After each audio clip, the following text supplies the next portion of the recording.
First of all, how's it felt to finally get a couple practices under your belt and be a part of this Mavs group? It's good. It's good. Camaraderie's high. I think the energy's high. A lot of guys are excited. Everybody's excited, so you see that with our group. Anthony Davis said that the Mavs are getting an extremely motivated D'Lo coming in here. Can you talk about what is driving you right now at this point in your career and with this season ahead?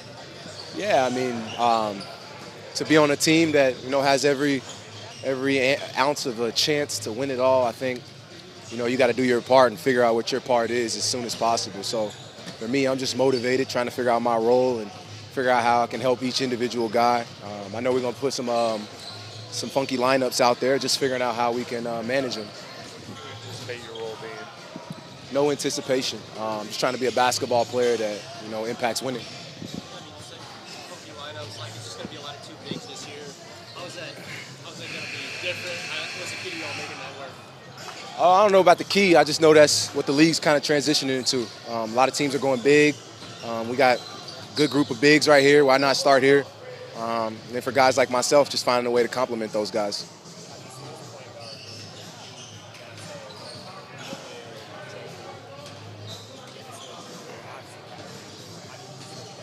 I like the group. I consider myself a basketball player, not a point guard. So anytime I can get out there and just be a basketball player, that may be passing, that may be scoring, but just making high-level basketball plays, I think that's contagious. Being versatile as a group, the guys you just named, we can add more to the table and be versatile. I think makes our team a little harder to guard. When you look at the pieces that are in place for this team already and the emphasis on the defensive end too, where you guys could be elite, how excited are you? What's your anticipation level for what could happen this year? Like I said, I feel like we don't have a lot of holes in our system. I think the injury bug is something every team's got to try to avoid. So if we can stay healthy, I think the best ability is availability nowadays. What was that year like for you? I know you guys won the NBA Cup. What was that year like for you playing with AD? Oh, he made the game super easy. When you're on different teams, you try to anticipate how can you do more on the defensive end to help the group. He does so much defensively. You try to just help him as much as you can. He leaves crumbs for you to help him. You just got to find him each game, and he does a lot. He plays a lot. He plays hard. He does a lot for the group. So just any way you can help him, it's a cherry on the top. Just makes AD elite defensively. For sure. I think at this stage of his career, he's kind of seen it all. Offensively, how teams guard him. Defensively, how he's anticipating in the games, making it easier for him if he's communicating, whatever it may be. I think at a certain point in the league, you've seen it all, and I think that's kind of where he's at. You've been talked about how excited you are to be around Clay, be on a team with Clay now together. You've had some workouts this summer, but you've been out here now in practices. What will it mean to be a teammate with him? Just try to keep him motivated and unlock him. Clay's a guy that, he's open when he's open. And if you can reward that, it makes our team that much more dangerous. Like you said, I didn't get to really play with him in Golden State, but I was excited about that time. So now we're just trying to make up for it. Overly excited now. Last question. AD mentioned on Media Day that he feels like you've kind of been labeled as a guy who doesn't drive winning, that there's that narrative out there. Who cares? Who cares? I don't. I was going to ask what you thought about it, but I don't care. It is what it is. I'm here now. Like I told you, I want to impact winning. That takes more than just myself. So just try to be a piece to make that happen. So. You think people forgot you made the All-Star team in 2019? What you say? Sorry. You think people forgot that you made the All-Star team in 2019? Who cares? I don't care. Like I said, I'm where my feet are. Try to impact winning. Who cares about all that? Not me. So. Thank you. You want me to walk around with him? All right, put him on. We'd love to see it. How did they feel? How did it feel being out there with? I know you were thrilled to have to use them, but Now it's better. I was working out with him all summer, so starting to get used to him a little bit. Making shots, so they feel pretty good.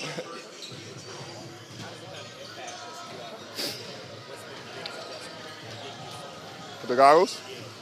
I don't know. It's not really an adjustment. Really no adjustment, for real. I mean, nah, they don't fog up. They pretty like tight behind the ear, so they don't fall off. I mean, I guess the adjustment is just having something on my face. I'm not used to, being there. I'm just used to being able to just do whatever I want to see, what I'm saying, stuff like that. But the adjustment's been pretty easy, though. Do you have more than one pair in case something happens to them? Oh, I'm probably gonna break a pair, several pair this year for sure. But I have a lot of backups for sure. And you want to just spend some of the things that Jake and the coach have been emphasizing about, offensively, making it work this year? Just spacing, ball movement, getting to our spots and creating lanes for our guys. We have a lot of guys who can score the basketball, who can play make. So the emphasis has been, getting to our spots on the floor, opening up the lane for everyone, and then attack the basket. You're going to have gaps, we're going to have lanes. So everyone on the floor, had the mindset of attack, and then if the defense collapse, we should be able to blind pass to the spots we're supposed to be at. It seemed like last year, correct me if I'm wrong, they used you as a hub a lot. Did it feel like that? That it was like they were really going to that of just like playing three in the middle? Yeah. That's kind of been, my style of play for the longest. Nothing different. If anything, with Jay Triano, I can't say Jay no more, Jay Kidd, but Jay Triano coming over, and kind of how they, was using Sabonis as a hub, kind of the same thing, and guys just playing off of that. On the defensive end, AD, obviously you're the center of all of that as well. What is your approach with this particular group and the potential of what can happen on that end of the floor with this group of guys? Yeah, I mean, we're a very athletic team. We got a bunch of tall guys. If we're able to, play defense with some intensity, first off, no one should be able to score in our paint. Even our guards are big. We got a lot of size, and if we're able to, play with our hands out, get deflections, be active, talk, we'll be a great team defensively. I didn't know this until they told us yesterday at first day of camp that we were 30th in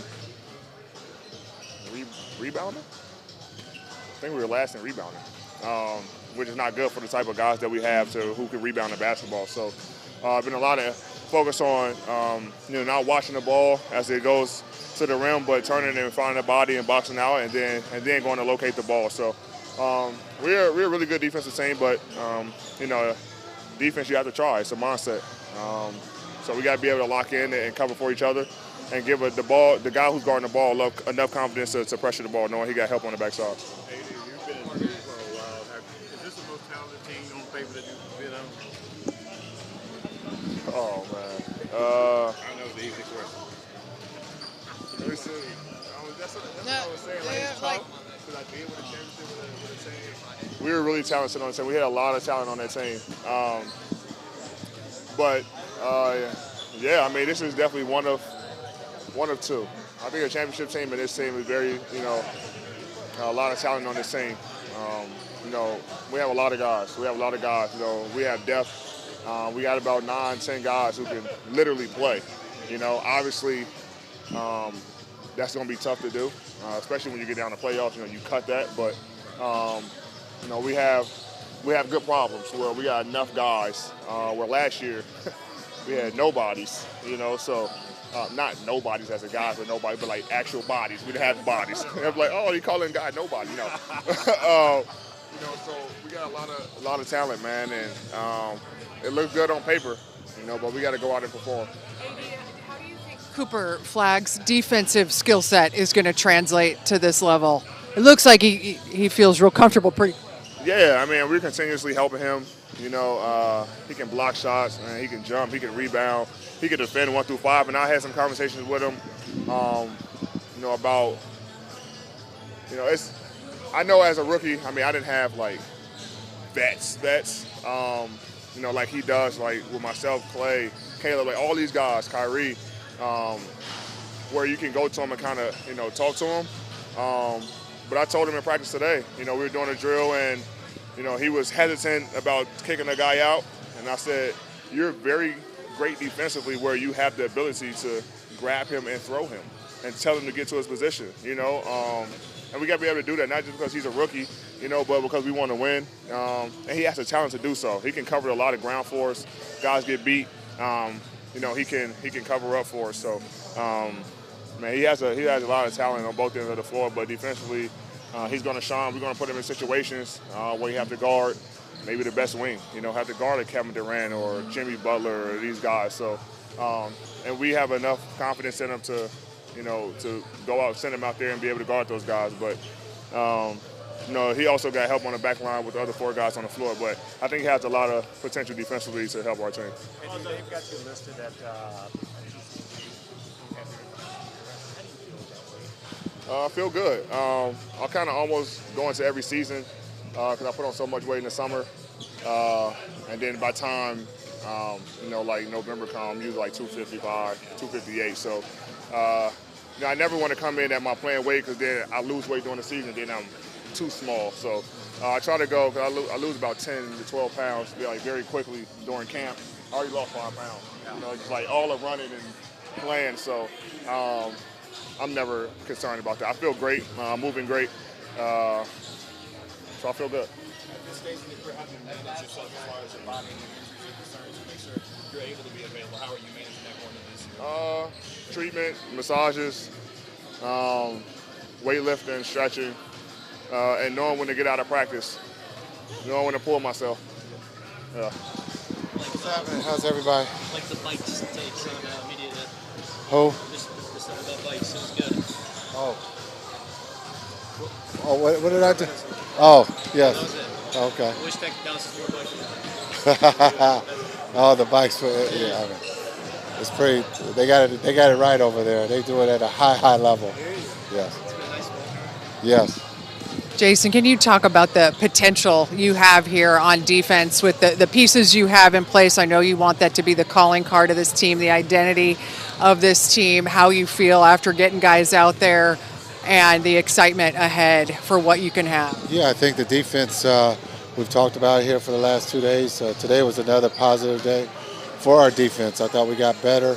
The talk was extremely good, above average, especially for the second day. Normally, the night practices might be a little quiet, but I thought the guys did a great job of communicating. So we got a lot of things they're telling on themselves, which is good, that they can do it. It's obviously so much more. Size helps, but it's a lot more than that to get it done. AD was just talking to us about we were not a great rebounding team last year, and it's more than that. Can you talk about what else it takes to be a great defensive team besides just size and length? Yeah, well, it's about the want. And last year we weren't very good at rebounding the ball. We talked about that before training camp. Can we be better? We could be a big team and still not rebound the ball. So the effort that the guys are putting in, the talk, understanding that we got to dominate the paint and dominate the defensive boards, and the guys have done that. Jason, what excites you about having D'Lo on this team? I think just being able to plug him in. Let me use his term. His ability to play, he has a skill set that he can score it, he can pass it, and so it's something that we need. And I think he's fit right in with this group. He's done, being able to, the first day he shot the lights out, put a lot of pressure on the defense, and then his talk. I think he's been in this league. He understands what it takes to win, and he's done that since he's been here. So it's good to see it for the last 2 days. Do you think some people forget that he did make the All-Star team in 2019? I think a lot of people probably did forget that. But we're happy to have him because the skill set that he has to be able to play off the dribble, to catch and shoot, the pass. Again, he's a vet. He's been in this league, and he understands what it takes to win. Who are your part? You said, hey, Jason Riano, he's trying to do some stuff offensively that ideas he's brought to the table. Yep. What are kind of the main things? Well, I think when you look at the spacing, we're a different team. So just being able to create space, being in the right spots, and then understanding what those spots mean, and then just don't hold on to the ball, attack. Let's play a little bit faster than we have in the past. What were some of the standouts for day 2 of practice? Day 2, I would say Najee was really good today. I thought his playmaking, he was really good leading that white team. D'Lo was on that white team. They were talking at a very high level.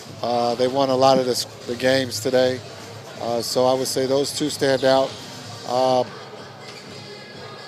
Who else? There was a couple other guys that stood. I thought D-Live was good again. His voice, being on the blue team, I thought he did a great job.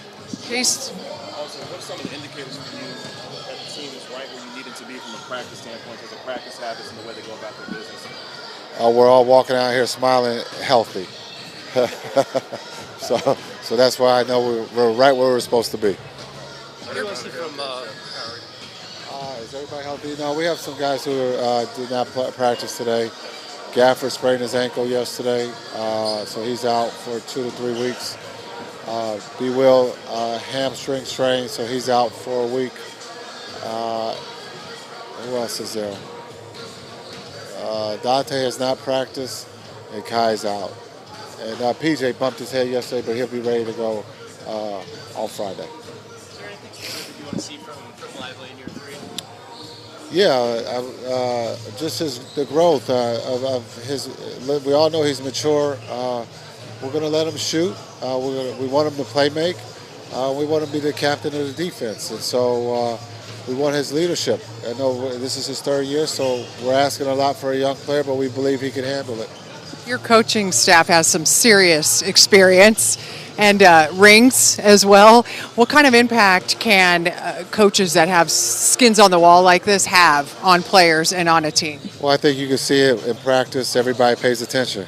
You know, everybody's listening to Coach Shea and Coach Frank when they're out there teaching. You're talking about veteran coaches who understand what it takes to win, who have coached talented players and talented teams, and so it's fun to have those guys on the staff, and you can see the respect that they get when they're out teaching the drill.